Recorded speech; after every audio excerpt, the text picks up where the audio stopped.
Навошта Лукашенко зноў паехаў да Пуціна ў Расію? Ці сапраўды Лукашенко быў гатовы вызваліць некалькі тысячаў палітвязняў? Што вядома пра прадстаўніка Лукашэнкі на перамовах паміж уладамі Беларусі і ЗША? І ці рэалістычная ідэя круглага стала паміж уладай і апазіцыяй пры пасярэдніцтве ЗША?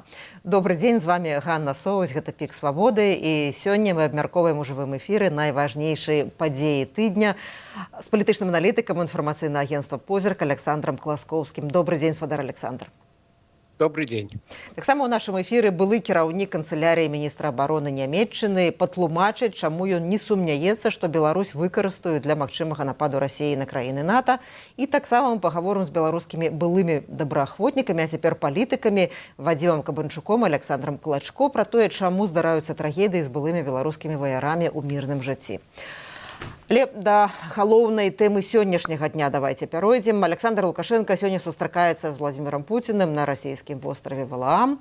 У Расіі назвалі гэты візіт нефармальным. Паводле прадстаўніцы Лукашэнкі Эйсмонт ёсць тэмы, якія ўвогуле па тэлефоне лепш не абмяркоўваць, гэта цытата. З таго, што вядома на час нашага эфіру, Пуцін і Лукашенко пацвердзілі пастаўку арэшнікаў Беларусь да канца гэтага года. Лукашенко выказаўся наконт мірных перамоваў, паводле яго трэба садзіцца за стол перамоваў, дамаўляцца. Ужо традыцыйна ён сказаў, што нікому не ўдасца паставіць нас на калені. Таксама сказаў, што на дроне, які ўпаў у Менску, німы было 59 кілаграмаў выбухоўкі. Спадар Александр, на што б вы звярнулі ўвагу з таго, што прагучала, і з таго, што яшчэ не прагучала і не прагучыць? Ну, пачнем з апошняга. Вось гэты дрон, які ў Мінску упаў на дом побач з дзіцячым садком, гэта, канешне, была выбуховая і ў пераносным сэнсе навіна. І Лукашенко, я і меркаваў, што ён адрэагуе. Для мяне тут паказальна тое, што ён так і не сказаў, чый дрон. Хаця на пачатку было відавочна, што беларускія ўлады і сілавікі хочуць намаляваць украінскі след. Там гэтыя вось налепкі, якімі ён, як быццам нейкая навагодняя ёлка быў увесь упрыгожаны, і на іх ніводнага пашкоджання, хоць ён упаў і выбухнуў. Вось усё гэта здавалася такімі белымі ніткамі шыта. І Лукашенко сёння вельмі абцякальна выказаўся на гэтую тэму, што вось, бачыце, да чаго даводзіць эскалацыя. І гэта можа быць ускосным такім сведчаннем, што дрон найхутчэй, што расійскі. Калі казаць пра іншае, то Лукашенко быў у сваім амплуа. Ну, калі казаць пра гэтую пачатковую фазу перамоваў, ён падпяваў Пуціну, калі казаць коратка, то бок паказваў, што ён надзейны хаўруснік, ён так пахітаў пальчыкам Трампу, што нельга выкочваць ультыматумы, маўляў, так палітыка не робіцца, але вельмі асцярожна, таму што, ну, гэта асобная тэма, магчыма, мы яшчэ пагаворым, вось гэты перамоўны трэк паміж Мінскам і Вашынгтонам. Але я думаю, што пры ўсёй сваёй вось гэтай рыторыцы хаўрусніцкай Лукашенко не вельмі утульна пачуваецца, калі браць гэты ультыматум Трампа. Яму ў душы, напэўна, хочацца неяк адбудавацца хоць трошкі ад Расіі, таму ён і робіць гэтыя рухі, таму ён сёння вось зноў жа там на Валааме казаў пра тое, што еўразвяз, маўляў, вось такія яны неразумныя, ім трэба было б пайсці на нейкі хаўрус з Расіяй, гэта была вялікая сіла і гэтак далей, то бок вось побач з нейкімі такімі рытуальнымі заклінаннямі, што ніхто Расію і Беларусь там не паставіць на калені, у яго гучаць асцярожныя такія прымірэнчыя ноткі, таму што ён, пры ўсім пры тым, можна шмат сабак вешаць на Лукашэнку, але ў яго няма гэтага вось імперскага мыслення і жадання заваёўваць іншыя краіны. Яму трэба на сваім, як ён кажа, клачку зямлі быць самадзержцам. А тут такая хісткая перспектыва, што невядома, як яно заўтра будзе. Ну і, дарэчы, наконт заявы Александра Лукашэнкі пра 59 кілаграмаў выбухоўкі на гэтым дроне. У сераду ў эфіры «Свабоды» быў прадстаўнік Белпол Владзімір Жыгар, і ён казаў, што паводле іх экспертызы праўдападобна, што выбухоўкі магло зусім не быць на дроне, паколькі паводле ўсіх пратаколаў бяспекі. Патрэбная была б эвакуацыя вот, ва ўсім гэтым раёне, дзе падаў дрон. Але мы тут не эксперты, я толькі згадала наш эфір у сераду. А мы ў жывым эфіры з палітычным аглядальнікам інфармацыйнага агентства «Позір» Александром Класкоўскім. Калі вам бяспечна, вы можете задаць яму пытанні, вы можете пракаментаваць тое, што мы сёння абмяркоўваем, калі гэта для вас бяспечна. І давайте сапраўды пяройдзем да гэтага перамоўнага трэку па мірным заканчэнні вайны, нападу Расіі супраць Украіны, чаго дамагаецца прэзідэнт Дональд Трамп, які ўсталёўвае розныя тэрміны для Расіі, каб скончыць гэтую вайну. І вы ўжо сказалі пра тое, што Александр Лукашенко крытычна выказаўся пра тое, што так не робіцца, што нельга ставіць тэрміны, такі ультыматумы, што вайна іншым чынам завяршаецца. Наколькі прыезд Лукашэнкі і перамовы яго з Пуціным звязаны якраз з ультыматумам Трампа пра тэрміны заканчэння вайны? Ну і сёння была заява прэзідэнта ЗША пра агідныя дзеянні, он так назваў дзеянні Расіі, і пра новыя санкцыі пасля чарговага расійскага удару па Кіеве, калі загінула больш за 30 чалавек. Натуральна, я думаю, што гэта была і будзе, бо, напэўна, Лукашенко там не адзін дзень прабудзе. Такая адна з ключавых тэмаў іх гэтых канфідэнцыйных перамоваў. Канешне, Пуцін хоча, каб гэты фактычна адзіны хаўруснік быў цалкам на ягоным баку, ну а Лукашенко, як я ўжо сказаў, яму хочацца неяк адкруціцца. Таму яго гэтая братэрская рыторыка, ёй надта не трэба даваць веры. І я думаю, што ён будзе неяк з Пуціным старацца таксама хітра сябе паводзіць, каб не даць заглушыць гэты трэк перамоваў з Амерыкай. Таму што я нагадаю, што літаральна учора Лукашенко ладзіў нараду з кіраўнікамі дыпламатычных прадстаўніцтваў беларускіх за мяжою. Нарада была ў Мінску. І ён там якраз сказаў пра тое, што прыход ці вяртанне Трампа да ўлады адкрыла акно магчымасцяў. То бок ён хоць трошкі крытыкуе Трампа, але ўсё ж ён спадзяецца з ім, як з такім прагматыкам, як з аматарам угодаў, зварыць кашу ў духу рэал-палітык. А Пуцін, канешне, можа цыкнуць, і я думаю, што Лукашэнку давядзецца справаздачыцца неяк пра гэтыя свае закулісныя перамовы з амерыканцамі. Яму і хочацца, і коліцца ў гэтым плане, таму што ён і старэйшага брата, як ён называе Пуціна, баіцца, і разам з тым не хоча ўпусціць нейкую возможнасць гэтага палітычнага торгу са штатамі. Таксама заўважна, што у гэтай сваёй прамове перад дыпламатамі Лукашенко у рознай танальнасці казаў пра Амерыку і пра Еўропу. У першым выпадку адчуваецца ягоная такая павага да сілы, а у другім выпадку гэта такое грэблівае стаўленне. Лукашенко неаднойчы груба выказваўся, што няма, маўляў, мужчынскіх вартасцяў, скажам мякка, у еўрапейскіх палітыкаў, што яны слабакі, і напэўна ён спадзяецца, што калі з Трампам усё будзе ціп-топ, то цяперашняя амерыканская адміністрацыя зможа, так бы мовіць, нахіліць Еўропу ў гэтым плане і адвесці яе ад жорсткай лініі ў дачыненнях з Мінскам. Ну, іншае пытанне, наколькі спадзевы гэтыя рэалістычныя, але тым не меней Лукашенко не хоча цяпер упускаць гэта, як ён сам кажа, акно магчымасцяў. А як вы мяркуеце, ён узгадняе зараз з Пуцінам прадмет гэтых перамоваў з прадстаўнікамі ЗША, якія, як выглядае, вядуцца і будуць працягвацца? Ну, напэўна, гэта абмяркоўваецца, але не факт, што ён будзе гэтай лініі прытрымлівацца. Мы ж даведаліся шмат пікантных рэчаў, што ён там і гарэлку квасіў з гэтым сябрам Трампа, з юрыстам.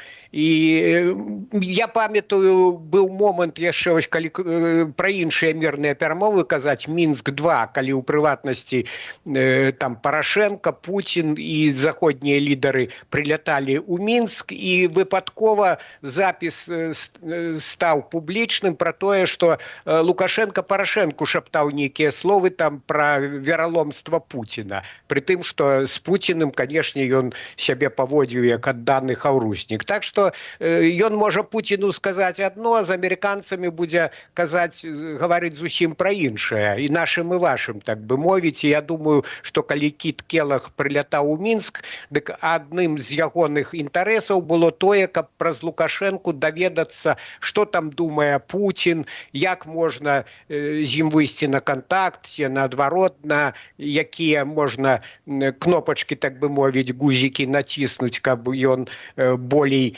прыслухоўваўся да амерыканскіх нейкіх умоваў ці патрабаванняў. Так што, гэта, як яго называюць на захадзе, хітры стары ліс. Я маю на ўвазе Лукашенку. На гэтым тыдні на сайце «Свабоды» апублікаванае вялікае інтэрв'ю майго калегі Алексея Знаткевіча з Ніка Лянге, гэта вайсковы аналітык, былы кіраўнік канцылярыі міністра абароны Нямецчыны. І сярод іншага ён адказаў на пытанне, ці лічыць ён, што Беларусь цяпер пад поўным кантролем Расіі, ці выкарыстаюць Беларусь для магчымага нападу Расіі на краіны НАТО. Давайте паслухаем адказ. No doubt about it. I mean, sometimes I'm surprised. Тут няма сумневаў. Часам мяне здзіўляе, што людзі ставяць гэта пад сумнеў. Я маю на ўвазе, што Беларусь была выкарыстана цалкам. Тэрыторыя Беларусі, базы ў Беларусі для нападу на Ўкраіну. Дагэтуль вялікая праблема, што ва Ўкраіну расейцы прыходзяць фактычна з трох бакоў, у тым ліку з Беларусі. Урад Беларусі, я думаю, больш не мае поўнага суверэннага кантролю над краінай. Гэтае рашэнне залежыць ад Расіі. І я не сумняваюся, што Беларусь скарыстаюць у кожнай спробе Расіі дэстабілізаваць НАТО, альбо нават уварвацца ў краіны НАТО. Беларусь будзе выкарыстана гэтаксама, як будзе выкарыстана Калінінградская вобласць. Belarus will be used as Kaliningrad will be used. Russian attack on Kiev failed. But I mean, look what we are talking about here. The Ukrainian Расійская атака на Кіеў правалілася. Але паглядзіце, пра што мы тут гаворым. Украінская сталіца была атакаваная з тэрыторыі Беларусі Расіяй з мэтай зліквідаваць ураду краіны, іншай незалежнай дзяржавы. Вось пра што гаворка. І я думаю, што Расія, калі зноў адчуе сябе дастаткова моцнай, адновіць дзейнасць у гэтым сэнсе і ў Беларусі. Такім чынам, Украіна не можа быць упэўненай, што тэрыторыя Беларусі зноў не будзе выкарыстана супраць Украіны. Украіне даводзіцца прымаць меры. Яна павінна будаваць абарону. А калі ідзецца пра паветраныя напады, так, цяпер з тэрыторыі Беларусі няма ракет. Але паветраная прастора Беларусі залучана ў напады на Украіну. Калі прагназаваць гэта далей, калі ідзецца пра магчымы напад на НАТО, я думаю, што НАТО правільна ўспрымае Беларусь гэтаксама, як і Расію, бо Расія будзе выкарыстоўваць Беларусь як ваенны плацдарм. by perceiving Belarus the same as Russia because Russia will use it as a military staging ground. Гаспадар Александр, ці вы згодныя з Ніка Лянге, што Беларусь будзе выкарыстана Расіяй для нападу? Я б падзяліў гэтае пытанне на некалькі аспектаў. З чыста вайсковага аспекту, канешне, і пра гэта даўно гавораць, што вось ёсць гэты сувалкаўскі калідор, які называюць ахілесавай пятой НАТО, і самы такі відавочны ход, які ў выпадку агрэсіі будзе зроблены, гэта адначасова удары, каб ударылі з Калінінграда расійскія войскі і з беларускай тэрыторыі, магчыма, супольны удар расійскай і беларускай арміі, перасекчы гэты вось перашыек. Але глядзіце, калі проста прарваць гэты сувальскі калідор, то гэта не вырашае ніякіх пытанняў, таму што і натаўцы ж рыхтуюцца да такога сцэнару, і проста ў гэтым калідоры хутка войскі будуць разгромленыя артылерыяй, там авіяналётамі і гэтак далей.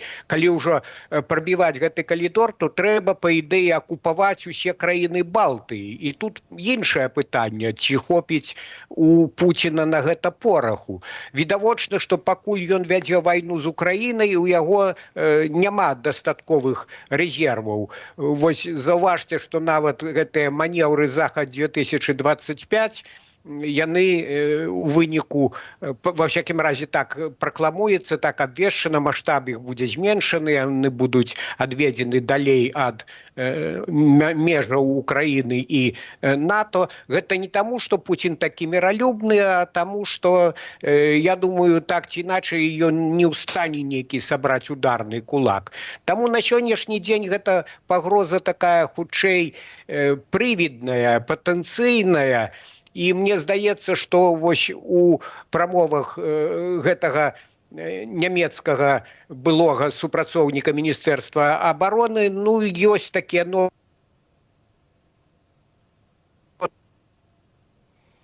шэрагу палітыкаў, вайсковых дзеячаў, спецслужбістаў еўрапейскіх краін апошнім часам. Пасля 22 года, калі Расія напала на Украіну, шырокамаштабную вайну дакладней распачала, гэтыя ноткі гучаць усё мацней і, магчыма, пэўная доза гэтага алармізму Еўропе патрэбна, яна ёй на карысць, таму што шмат гадоў Еўропа была ў такім летаргічным сне, яна там панавалі такія пацыфісцкія настроі, і сапраўды яны не бачылі небяспекі, не трацілі дастаткова грошай на абарону, і ў гэтым плане Трамп мае рацыю, калі ён пачаў ушуваць еўрапейцаў сваімі, канешне, жорсткімі метадамі, але яны прачнуліся цяпер і схамянуліся.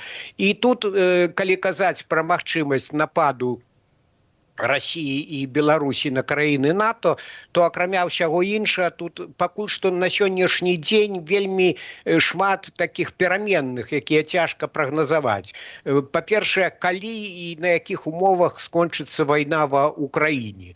Калі Пуцін не дадушыць Украіну, калі Трамп у пэўнай ступені яму рукі выкруціць і прымусіць да такога міру, калі Украіна захавае свой патэнцыял, сваю незалежнасць, то лагічна было б для Крамля найперш дадушыць Украіну, фактычна пазбавіць яе незалежнасці, бо пайсці на Еўропу гэта значыць рызыкаваць, калі ва Украіны застаецца вайсковы патэнцыял, атрымаць сустрэчны удар у паддых, у мяккую падбрушыну, як любяць казаць вайскоўцы. Таму найперш гледзячы Пуціна яму трэба разабрацца з Украінай, а тут усё вельмі невідавочна. Па-другое, вось санкцыі, якімі пагражае Трамп, ці будуць яны ўведзены, ці будуць яны настолькі моцнымі, як цяпер Вашынгтон малюе. Ад гэтага таксама залежыць, колькі будзе рэсурсаў у Расіі. Відавочна, што гэтыя рэсурсы пакрысе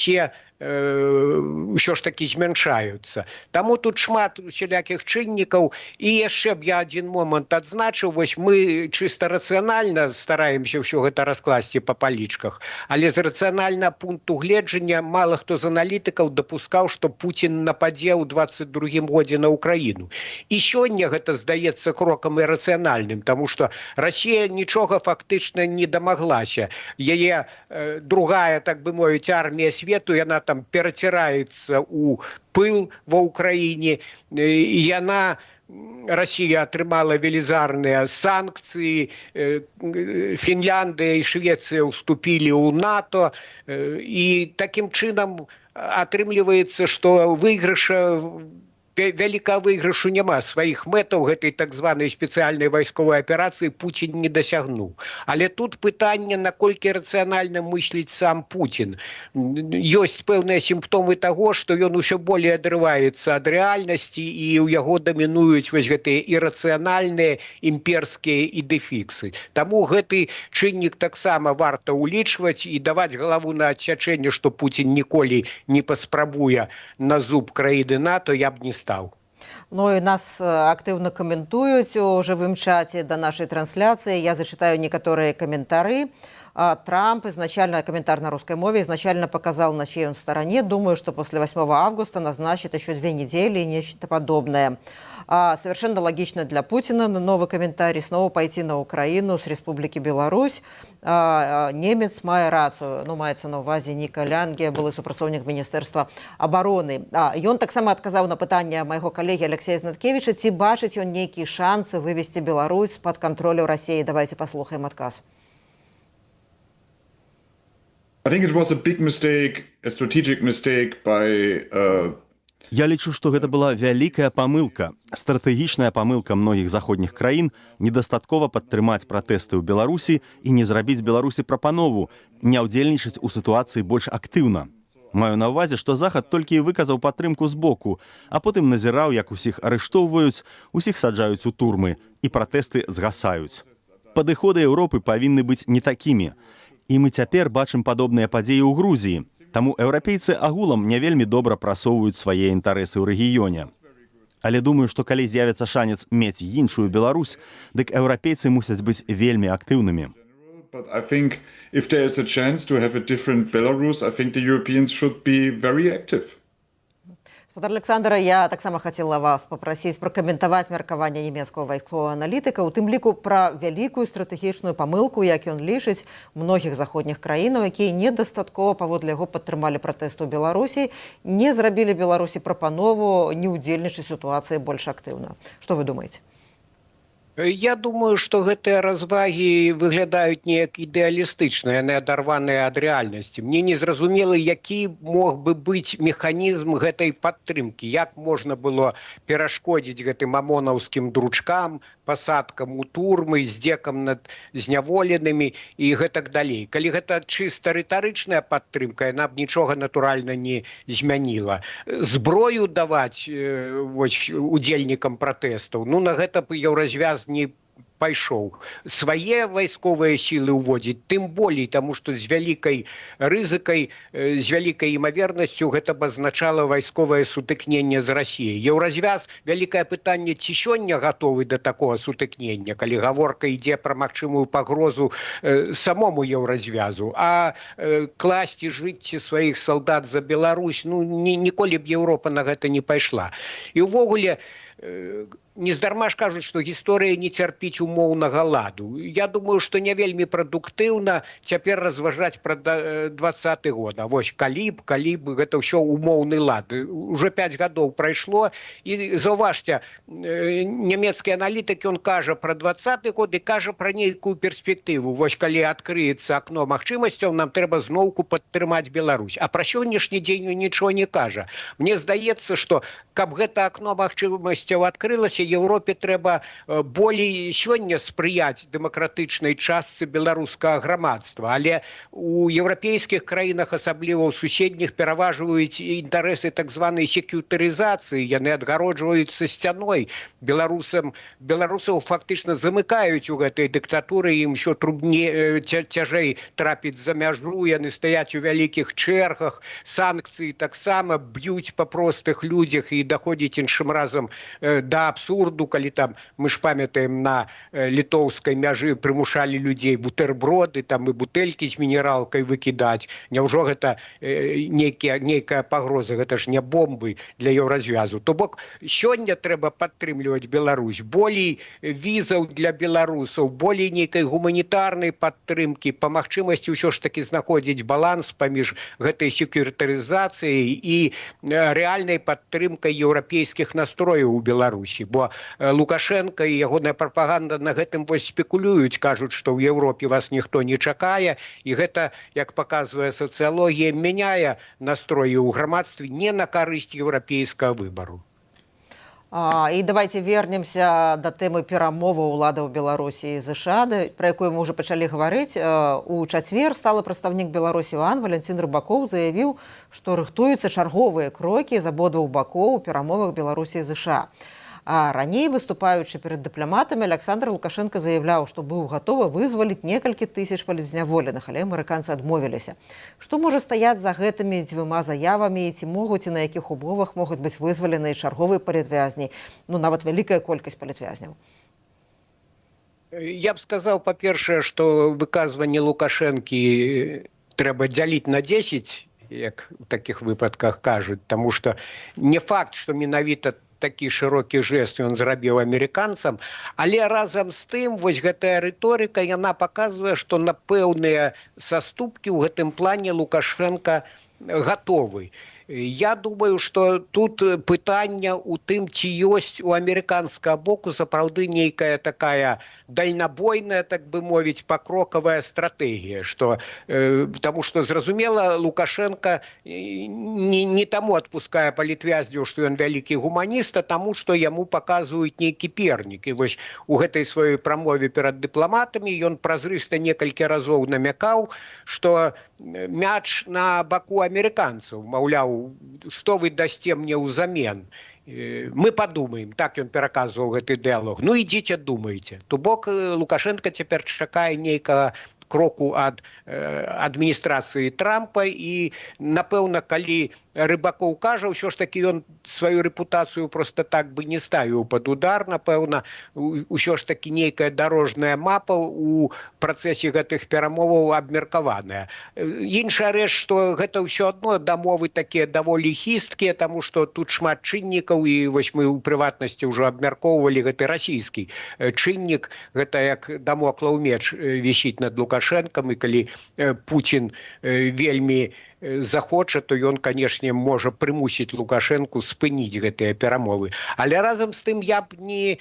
Усё ж такі, вось вяртаючыся да выказванняў нямецкага аналітыка, гэта пэўнае спрашчэнне казаць там, што Лукашенко поўная марыянетка Пуціна і ніякай самастойнасці не мае. Я не думаю, што Лукашенко ўзгадняе вызваленне кожнага знакавага палітвязня з Крамлём. У гэтым плане ён дастаткова аўтаномны. Ды калі пра іншыя тэмы казаць, зноў жа вось прагучала у каментарах гэта нямецкага аналітыка, што з 22-го года ракеты з Беларусі не ляцяць ва ўкраіну. Беларускае войска таксама не ўдзельнічае ў гэтай так званай спецыяльнай вайсковай аперацыі. Пуцін паўночных карэйцаў нават мусіў задзейнічаць, а беларускае войска, дзякуй Богу, канешне, што не ваюе. І я думаю, што гэта плён нейкіх закулісных перамоваў Лукашэнкі з Пуціным. Гэтаксама, як і рашэнне адвесці манеўры Захад-2025 падалі ад межаў НАТО, таму што Лукашенко не зацікаўлены ў канфрантацыі, у тым, каб узмацняць напружанне ў дачыненнях з суседнімі краінамі, якое і так вельмі вялікае. І, напэўна, гэта ён Пуціну даводзіў, што ну, на што нам дарэмна дражніць гусей, тым болей, што у цябе і лішніх войскаў няма. Так што гэта вось усё ж такі пэўны дыялог. Калі б Лукашенко быў проста драўлянай лялькай, марыянеткай, на што б яго было цягнуць на Валаам і там 2 ці 3 дні, летась, здаецца, 3 дні, нешта абмяркоўваць. Тады б з Крамля проста давалі загады, а ён бы браў пад казырок. Але гэта ўсё болей складана выглядае. Пры тым, што, канешне, пасля 20-го года залежнасць ад Крамля катастрафічна вырасла для Беларусі, але ўсё ж вось гэты хаўрус двух дыктатараў, гэта такі своеасаблівы сімбіёз. Тут усё болей складана, чым гэта уяўляецца некаторым заходнім каментатарам. Ну і ў працяг вашай думкі пра тое, каму ваяваць на баку Беларусі у выпадку вайны, я хацела зачытаць адзін з каментароў. Ён на расійскай мове: «Зная отношение белорусов к этой войне, для военных целей завозятся пакистанцы». Вы казалі пра вызваленне знакавых палітвязняў. Вот былы палітвязень, знакавы палітвязень. Сергей Ціхановскі якраз адказаў на заяву Александра Лукашэнкі пра вызваленне палітвязняў. Давайте послухаем. Мы их что, будем здесь кормить бесплатно, одевать и прочее? Вот, пожалуйста, забирайте, вывозите. Нашим беглым это надо? Так вот, Александр, вот тебе мой ответ. Нам нужен каждый. Каждый, кого определили политзаключенным. Здоровый, больной, молодой, старый. Все. Так отдавай. И если ты, Александр, готов держать иногда слово, готов выпускать пленных с условием, что они тут же выйдут за границу, то я уже заказал 20 автобусов. Надо будет, закажем 100. Белорусы соберут эту сумму за час, потому что это не про деньги, это про наших людей. Заберем всех. Скажи только, куда подъезжать. Если ты готов отвечать за свои слова, болтун. Спадар Александр, я хацела вам трошкі іншае пытанне задаць ад нашай аўдыторыі. На вашу думку, ці нападзе Расія на кагосьці з нашых суседзяў падчас гэтых вучэнняў? Ну, я часткова, здаецца, ўжо адказаў на гэтае пытанне. Я думаю, што цяпер у Пуціна проста няма пораху дастаткова і ў прамым, і ў пераносным сэнсе. Ён не разабраўся з Украінай, і потым, ну, при цяперашніх сродках вайсковай разведкі, там амерыканскія спадарожнікі лятаюць і гэтак далей, было б бачна, калі б тут вялікая колькасць нейкіх эшалонаў перасоўвалася з Расіі ў Беларусь, таму што для такога нападу трэба і тэхніку, і боепрыпасы, і жывую сілу падцягнуць у гэтыя раёны. За дзень ці за тыдзень нават гэта не зробіш, а пакуль што такіх прыкметаў няма. Так што мой адказ, што гэта малаімаверна. Ну і на сустрэчы з дыпламатамі, якую мы ўжо абмяркоўваем, упершыню Лукашенко публічна назваў імя чалавека, які вядзе перамовы з амерыканцамі па яго даручэнні. Гэта згаданы раней уже Валянцін Рыбакоў, сталы прадстаўнік Беларусі ў Злучаных Штатах. Ён працаваў у амбасадзе Беларусі ў ЗША, быў паслом па асобах даручэннях, быў памочнікам Лукашэнкі, намеснікам міністра замежных спраў і ўжо 7 гадоў прадстаўнік Беларусі пры ААН. Ён муж віцэ-прэм'еркі Наталі Пяткевіч. З ім я хацела згадаць адзін эпізод, які звязаны. У 99-м годзе ў Стамбуле адбыўся саміт АБСЕ, на якім Лукашенко перапынку паміж паседжаннямі змог некалькі хвілінак пагаварыць з былым прэзідэнтам ЗША Білам Клінтонам. Пазней у эфіры дзяржаўнага тэлебачання менавіта Валянцін Рыбакоў гаварыў пра грунтоўную выніковую размову Александра Лукашэнкі з Білам Клінтонам. Як бы вы ахарактарызавалі спадара Рыбакова агулам як дыпламата і ў кантэксце цяперашніх перамоваў уладаў Беларусі і Злучаных Штатаў? Сам я з ім асабіста не знаёмы, але ў гэтым плане для мяне паказальныя характарыстыкі, якія прагучалі з вуснаў Паўла Латушкі. Як вядома, ён такі палымяны праціўнік рэжыму, але разам з тым ён з пэўнай павагай выказваўся пра Рыбакова як пра прафесіянала, добрага амерыканіста. І тут я схільны давяраць ягоныя ацэнкі. Відаць, гэта сапраўды такі кар'ерны дыпламат высокага ўзроўню. Ну і тое, што ён дамогся вось гэта сенсацыйнага трэку перамоваў паміж Мінскам і Вашынгтонам, гэта наўрад ці хто чакаў у такой сітуацыі, у сітуацыі, калі Лукашенко з'яўляецца саўдзельнікам агрэсіі. Гэта ўжо само па сабе гаворыць пра тое, што ён эфектыўны дыпламат.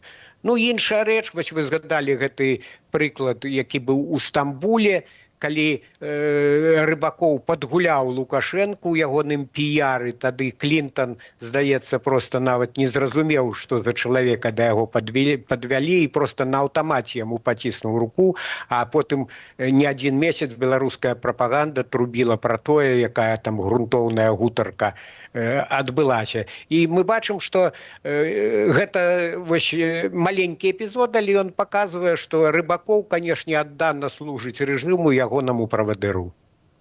І давайте да іншай тэмы перайдзем, абмяркоўваючы вынікі гэтага тыдня. Дзяніс Кучынскі, прадстаўнік офіса Святланы Ціхановскай і дарадца ў дыпламатычных пытаннях, вылучыў ідэю арганізацыі міжнароднага круглага стала для перамоваў з рэжымам Александра Лукашэнкі. Паводле Кучынскага, гэтую прапанову ён агучыў 16 ліпеня падчас перамоваў у Вашынгтоне з намеснікам дарадцы прэзідэнта ЗША Энді Бейкерам. Ваша ацэнка гэтай прапановы і яе рэалістычнасці? Ну, прапанова гучыць прыгожа. Гэта, я думаю, адлюстроўвае некі такі працэс асэнсавання новых рэалій у камандзе Ціхановскай. Тут я б акрэсліў шырэй сітуацыю ў дэмакратычных сілах.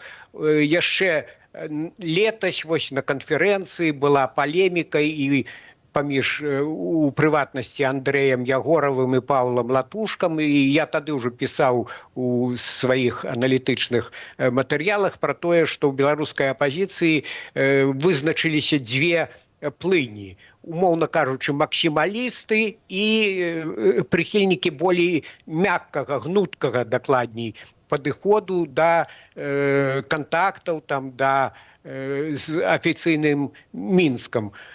Першая група – гэта сама Ціхановская, Павел Латушка. Другая група, яе такім нефармальным лідарам я б назваў Валера Кавалеўская, які працаваў у камандзе Ціхановская, але потым праз рознагалоссі, відаць, вось якраз у гэтых падыходах яны не сышліся. Ён сышоў з гэтай каманды і цяпер усё болей адкрыта крытыкуе офіс Ціхановскай за гэты вось, прасталінейны, інерцыйны падыход. Так што, мне здаецца, вось на сённяшні дзень прадстаўнікі гэтай другой плыні, гэтага другога крыла, якія кажуць, што трэба ціск спалучаць з дыпламатыяй, што санкцыі гэта не фетыш, а толькі інструмент, і калі нейкія саступкі ў галіне санкцый дапамагаюць вызваляць палітычных зняволеных, то трэба на гэта ісці. Вось голас, аргументы гэтых людзей пасля таго, як амерыканцы здолелі выцягнуць даволі значную колькасць палітвязняў з гэтых застенкаў рэжыму, галасы вось гэтай плыні гучаць усё мацней. І каманда Ціхановскай мусіць рэагаваць. Таксама адсюль і вось гэты лозунг круглага стала або нацыянальнага дыялогу.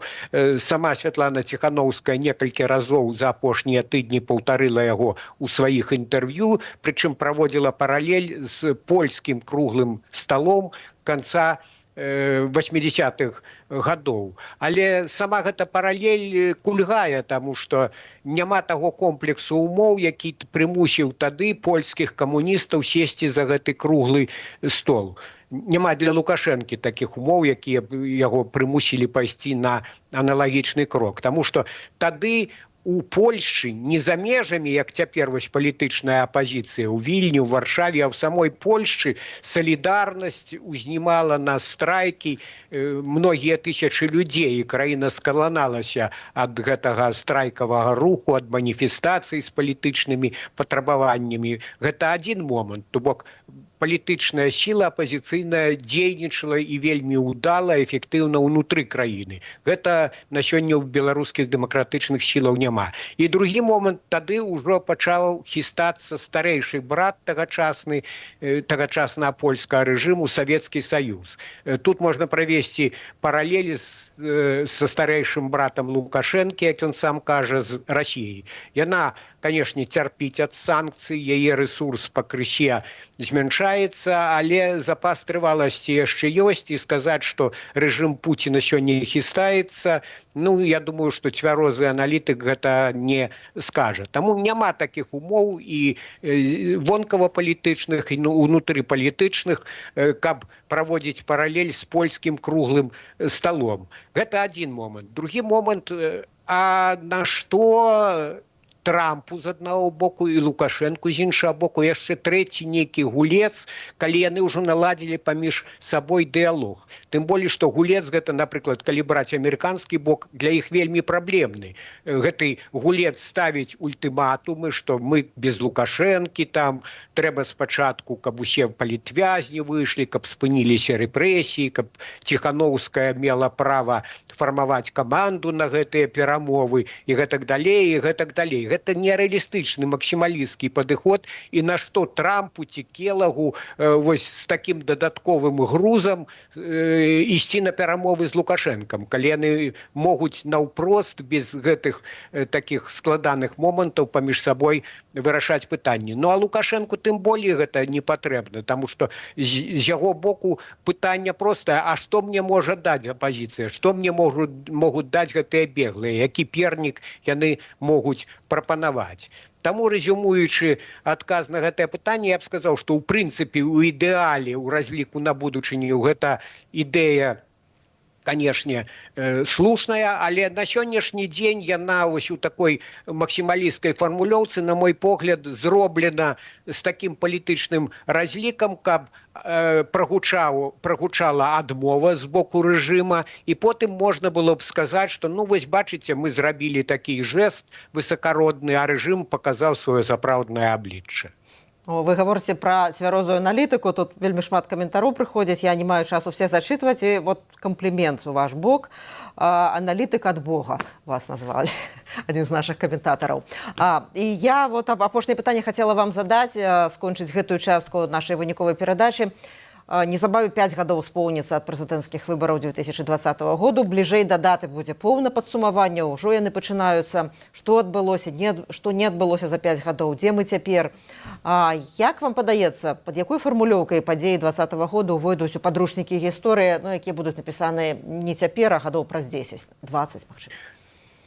Калі звяртацца да чыста паліталагічнай тэрміналогіі, я б назваў гэта, і магчыма так яно і будзе ў падручніках, мірным паўстаннем супраць рэжыму. Некаторыя аналітыкі ўжываюць тэрмін рэвалюцыя, але рэвалюцыя, мы ж памятаем класіку жанру, як Ленін там, тэлеграф, тэлефон захопліваў і гэтак далей. У беларускіх дэмакратычных сіл, ва ўдзельнікаў пратэстаў у 2020 годзе не было відавочна такога плана і, напэўна, не магло быць. Было б дзіўна ад учорашняй хатняй гаспадыні Ціхановскай патрабаваць, каб у яе быў план, пераможны план рэвалюцыі. Так што гэта хутчэй было такое стыхійнае, хаця з вялікім таким момантам самаарганізацыі мірнае паўстанне, якое, на жаль, з вялікай імавернасцю было асуджанае на паразу, хаця б таму, што Пуцін ужо трымаў сваіх сілавікоў на мяжы, і калі б уявіць сабе, што ў Беларусі перамагаюць вось гэтыя паўстанцы, то, напэўна, ён бы проста ажыццявіў інтэрвенцыю і патапіў бы гэтае паўстанне ў крыві. Гэта я вось паліталагічна агледжанне сфармуляваў. А калі болей так эмацыйна, болей публіцыстычна казаць, то гэта можна назваць вялікім узлётам нацыянальнага духу. Гэта быў момант, калі беларусы паказалі, што яны не хочуць задавальняцца толькі чаркай і скваркай, якую абяцае рэжым. Гэта ж не былі маршы пустых рондаляў, тады раслі даходы ў насельніцтва. І вось гэтыя пратэсты, яны паказалі, што беларусы перараслі рэжым, перараслі Лукашэнку з ягонай рыторыкай, рэфрэнамі, што трэба накарміць народ.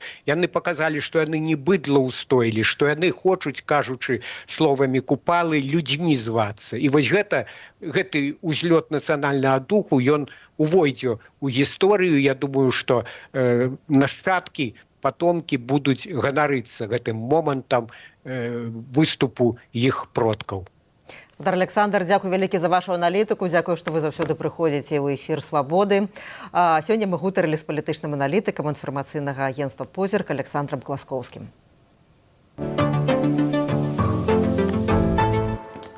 Працягваем праграму. 25 ліпеня ў польскім Гданьску скончыў жыццё самагубствам 28-гадовы беларус, які раней служыў у палку пагоня ва ўкраіне. Паводле яго знаёмых, былы добраахвотнік перажываў дэпрэсію. Самагубству папярэднічала трагічная сустрэча з сябрам, якога былы добраахвотнік моцна збіў, пасля чаго той трапіў у шпіталь. На гэтым тыдні я пагаварыла з прадстаўніком у абароне і нацыянальнай бяспецы аб'яднанага пераходнага кабінету, былым намеснікам камандзіра палку Каліноўскага Вадзімам Кабанчуком.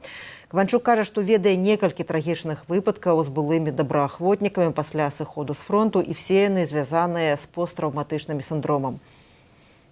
Тут могут быть и іншыя выпадки, тому что асабліва в першыя месяцы паўнамасштабнага вторгнення, калі заходили люди на контракт, подразделение, медицинская комиссия амаль ці не проводилась, ці проводилась, так скажем, вельмі формально. І цалкам верагодна, што нейкая частка людзей потрапіла в подразделение до добраахвотнікаў, маючы уже проблемы еще, скажем, у мирном житті. Мы ведаем, что вот любая такая, скажем, ситуация біфуркацыі, яна прыцягвае да сябе людзей, якія в нечым шукаюць хуткіх рашэнняў, справядлівасці, і в тым ліку людзей з такімі, ведаеце, з пэўнымі, скажем так, абцікаема не зусім стабільнай псіхікай. І калі пры нармальных умовах медыцынскія камісіі яны могуць фільтраваць такіх людзей, зразумела, што калі была война, асабліва першыя месяцы, такіх магчымасцяў просто не было. Што датычыцца Украіны, тут ёсць вельмі шмат фондаў, дабрадзейных фондаў, якія на безаплатнай аснове аказваюць псіхалагічную дапамогу былым ваярам, параненым байцам, рэабілітацыя і гэтак далей. Нават ёсць адзін беларуская фундацыя, якая знаходіцца каля Кіева. Там некалькі беларусаў, хлопцаў праходзяць рэабілітацыю. Што тычыцца, калі баец выязджае в краіны Европы, то там все вельмі по-рознаму. Ёсць краіны, якія могуць аказваць медычную дапамогу, напрыклад, Чехія, калі баец еще на контракце ЗСУ, Польша таксама, там былі нашы хлопцы. Ну, зараз двое байцоў праходзяць лекаванне в Злучаных Штатах. Паўсюль розная сітуацыя. Што тычыцца дакументаў, на жаль, гэта праблема застаецца, і яна вырашаецца, я вам скажу, на індывідуальным узроўні. У кожнага свой кейс, і хтосьці едзе рабіць дакументы в Европу, хтосьці спрабуе рабіць іх в Украіне, што, в прынцыпе, складана.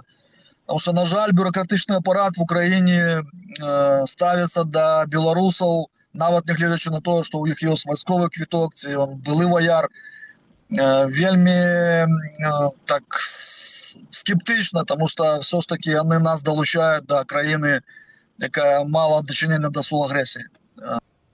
З Киева прадстаўнік аб'яднанага пераходнага кабінету Вадзім Кабанчук. А кіраўнік камісіі каардынацыйнай рады па нацыянальнай рэгіянальнай бяспецы, былы баец палка імя Каліновскага Александр Клачко сведчыць, што многія праблемы былых беларускіх добраахвотнікаў дагэтуль не вырашаны. Давайте яго паслухаем. Першыя 3 гады до конца 24 года была ситуация катастрофичная у гэтым накірунку добраахвотнікаў. С конца 24 года и 25 год мы фактично пераломны, выделено фінансаванне і арганізацыі, якія гэтым займаюцца, падтрымка добраахвотнікаў. Я не скажу, што гэта сістэмная падтрымка, гэта больш такая пакуль кропкавая падтрымка. І для сістэмнай падтрымкі я лічу, што 2 моманты важна, каб памяняліся.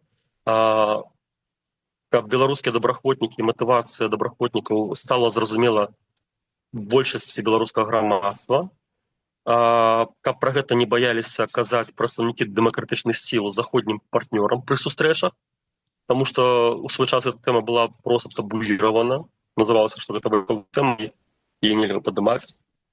І трэці момант, гэта таксама важна, гэта фінансаванне, без якога там, по-моему, там ні лекі не набудзеш, ні ўсё іншае. Цалкам размову з былымі ваярамі, а цяпер палітыкамі Александром Клачко і Вадзімом Кабанчуком вы можете прачытаць на нашым сайце свабода.орг. На гэтым я, Ганна Соваць, развітваюся з вами. Добрых вам выходных. Заставайцеся ў бяспецы і са свабодай.